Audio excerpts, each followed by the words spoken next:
DNA 2024ல் first ரவுண்டில் 434 கல்லூரியில் எந்தெந்த கல்லூரியில் எவ்வளோ சீட்ஸ் ஃபில் ஆச்சு, ஜென்ரல் எவ்வளோ ஃபில் ஆச்சு, கவர்மெண்ட்டு 7.5ல் எவ்வளோ ஃபில் ஆச்சு, அதுமாதிரி ஜென்ரல் லொக்கேஷனில் எவ்வளோ சீட்டு ஃபில் ஆச்சு, அதேமாரி கவர்மெண்ட் ஸ்கூல் லொக்கேஷனில் எவ்வளோ சீட்டு ஃபில் ஆச்சு, எவ்வளோ சீட் ரிமைனிங் இருந்துச்சுன்றத டீட்டெயிலாக இதில் இருக்குது.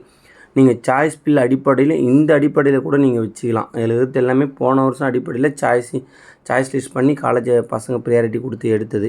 ஸோ கண்டிப்பாக இந்த வீடியோ உங்களுக்கு ரொம்ப ரொம்ப யூஸ்ஃபுல்லாக இருக்கும். இதோட பிடிஎஃப் வேணும்னா நீங்கள் வந்து பார்த்தீங்கன்னா இன்ஸ்டாகிராம் டிஸ்கிரிப்ஷனில் நீங்கள் எடுத்துங்க, எல்லாம் யூடியூப்பில் டிஸ்கிரிப்ஷன் லிங்கில் வைக்கிறேன், நீங்கள் டவுன்லோட் பண்ணிங்க. ஸோ இந்த காலேஜெல்லாம் நீங்கள் செக் பண்ணிங்க எவ்வளோ சீட்ஸில் இருந்தது அப்படின்னு சொல்லிட்டு உங்களுக்கு ஈஸியாக தெரியும். ஃபஸ்ட் ரவுண்டில் வர மாணவர்கள் நீங்கள் இந்த அடிப்படையில் கூட நீங்கள் சாய்ஸ் பில் பண்ணி எடுத்துக்கலாம். இது எல்லாமே ரொம்ப ரொம்ப ஒரு இம்பார்ட்டண்டான ஒரு பிடிஎஃப். கண்டிப்பாக இது ரொம்ப ரொம்ப உங்களுக்கு ஒரு யூஸ்ஃபுல்லாக இருக்கும். ஸோ டிஎன்ஏ சம்மந்தமாக எதனா டவுட்ஸ்னால் கால் பண்ணுங்கள். கண்டிப்பாக நான் எனக்கு தெரிஞ்ச சஜஷன் நான் உங்களுக்கு சொல்கிறேன். ஸோ கண்டிப்பாக இந்த சாய்ஸ் லிஸ்ட் தான் உங்களுக்கு ரொம்ப ரொம்ப முக்கியம். ஸோ சாய்ஸ் லிஸ்ட்டை ரெடி பண்ணி வைங்க. கண்டிப்பாக உங்கள் எல்லாருக்குமே நல்ல காலேஜில் நல்ல சீட்டு கிடைக்கும். பொறுமையாக வெயிட் பண்ணுங்கள். தேங்க்யூ.